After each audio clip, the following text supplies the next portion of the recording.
Hey, good morning, 222. Hope you guys are having a great day in Columbus, Ohio. It's beautiful out here in Phoenix, I might add.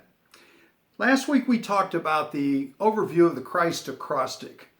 And to further put some flesh on the skeleton of the Christ acrostic, I've chosen a different way to approach this from a teaching standpoint. I've decided to look at some Old Testament characters that model the traits in a spectacular way of commitment, honor, responsibility, and so forth. And as a general rule, I talk about men only. Not because I'm a chauvinist, but because we're talking to men. And I want to show you examples, great examples in the Bible of men who have great traits. But today I want to talk to you about the book of Ruth. I want to talk to you about Ruth and her husband, eventually Boaz. Okay? And Ruth is as a matter of verse and statement in the Bible, it is unbelievable to me what a woman of commitment that she was, and probably, and that she was. So let's begin with commitment. Look at Ruth. And Ruth was written, the book of Ruth was written about 1,000 years before the birth of Christ. That's when it was written, okay? I've been in church many, many years, and I don't think I've ever heard an entire sermon on Ruth and Boaz. Pieces here and there, and people pick and choose, but it's such a rich and incredibly good book. It tells about two people who are just amazing, amazing human beings. So please get out your Bibles and read along with me from Ruth 1, verses 1 through 13. I'll give you a second to get there. That's Ruth verses 1 through 13. Ruth 1:1 through 13. Now it came about in the days when the judges governed that there was a famine in the land, and a certain man of Bethlehem in Judah went to sojourn in the land of Moab with his wife and 2 sons. Now, where's Moab? Well, imagine if you were that there's the Dead Sea that just kind of runs right here, right in front of me. And over here on this side, the west side, if you will, that's where Bethlehem is, Bethlehem of Judah. And over here on the east side of the Dead Sea is Moab. And so why did they go to Moab? Well, they went to Moab, we're going to find this out later, but they went to Moab probably because there was a famine in Judah. And they really couldn't get enough food to eat. So this fella took his wife and 2 sons, and they went to Moab. The name of the man was Elimelech, and the name of his wife was Naomi. The names of his 2 sons were Mahlon and Chilion, Ephrathites of Bethlehem and Judah. And they entered the land of Moab, and they remained there. Then Elimelech, the father, Naomi's husband, died, and she was left with 2 sons. Well, they took for themselves Moabite women as wives. The name of the one was Orpah, and the name of the other was Ruth. Well, makes sense. And they lived about 10 years more, and then Mahlon and Chilion also died. And the woman was bereft because her husband and her 2 children had died. So she arose with her daughters-in-law that they might return from the land of Moab, for she had heard in the land of Moab, over here, that the Lord had visited his people and he had given them food. So there was no longer a famine in the land. In fact, there was probably as much or more food in Bethlehem in Judah as there was over here in Moab. And she had no husband. Her sons had died. And so what'd she want to do? She wanted to go home. She said, so I'm going to go home. So she departed from the place where she was, and her daughters-in-law came with her. And they went on their way to return to the land of Judah. Well, Naomi said to her 2 daughters-in-law at some point, she said, go return each of you to your mother's house. May the Lord deal kindly with you as you've dealt with me and the dead. May the Lord grant that you find rest each in the house of her husband. She said, look, girls, you've been great to me, but you need to go home because there's nothing that I have for you anymore. So she kissed them, and they lifted up their voices and they wept, and they said to her, no, we're not going to go home. We'll surely return with you to your people. But Naomi said again, return, my daughters. Why should you go with me? Have I yet sons in my womb? Can I get pregnant again, she's saying, that they may be your husbands? Because the deal was in Jewish society, when Mahlon and Chilion died, if there was a third brother, it was his responsibility to actually marry these two women and to keep the family name going of Mahlon and Chilion. But she didn't have any more sons. Wasn't going to happen.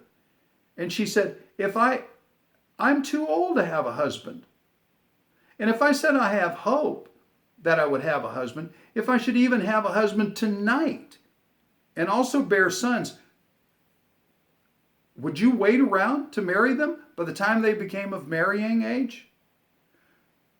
She said, no, for it's harder for me than it is for you, because the Lord's hand has gone forth against me. She's lost her husband, she's lost her two sons, and she's trying to do the right thing. And she's saying, go home, girls. Go to your mom's house, get husbands, have a family, have a great life. Well, Naomi was going home to Bethlehem, and she told the two girls the best thing to do was leave her.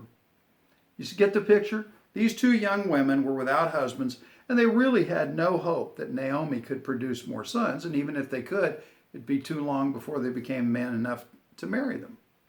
So Orpah kissed Naomi and said, adios. But Ruth clung to her. And then she says in the Bible, in Ruth 1, 16 and 17, what I think is one of the most stirring passages in the Bible, certainly one of the most intense verses or sets of verses about commitment that there is. And she says this, do not urge me, Ruth speaking to her mother-in-law now says, do not urge me to leave you or turn back from following you. For where you go, I will go. And where you lodge, I will lodge. Your people shall be my people, and your God, my God. Where you die, I will die, and there I will be buried. Thus may the Lord do to me, and worse, if anything but death parts you and me. Unbelievably strong words. I think these verses, personally, I think they should be part of every wedding. Or at least they need to be in the heart of everyone getting married. What if we men, what if we really said to our wives, where you go, I will go, and where you lodge, I will lodge. Your people shall be my people, even though I don't like your mother. No, honestly, your people will be my people, and your God, my God. Where you die, I will die. Thus may the Lord do to me. This is a commitment, men. The Lord kill me, and worse, if anything but death parts you and me. So what's the rest of the story? Well, they returned to Bethlehem, where Boaz is their second closest relative. Now, Boaz is an older guy. He's much older than Ruth. And he's a wealthy guy, and he's got his fields. And so immediately when they return to Bethlehem, because they're going to starve if something doesn't happen, Ruth shows her work ethic and, yes, her responsibility. And she sets out to go to work in the fields. And when they cut stuff down, there were things that they didn't get it all. And so people would go in the fields. In fact, it was Jewish law that they had to leave some stuff that people could come and pick up for the poor. So she went out and she started working hard gathering grain. Well, Boaz hears about her, and he says in Ruth 2, verse 11, he says, all that you've done for your mother-in-law after the death of your husband has been fully reported to me, and how you left your father and your mother in the land of your birth, and you came to people that you didn't previously know. Her reputation had preceded her. She was above reproach. She was a woman of honor, and Boaz recognized that.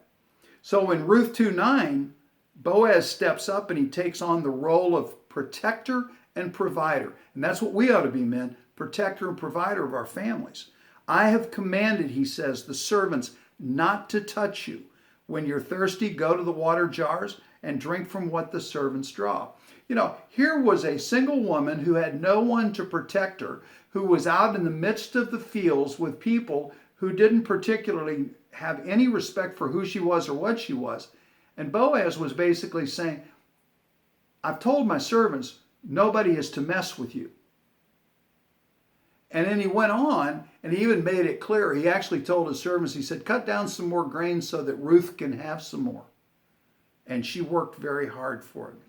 He was protecting Ruth by having her in his field. He told her, he said, don't go to any other field. Stay in my field because I'm going to protect you and I will provide for you. You see, Boaz was a man of honor, above reproach, a man of responsibility, and he was a man of service too.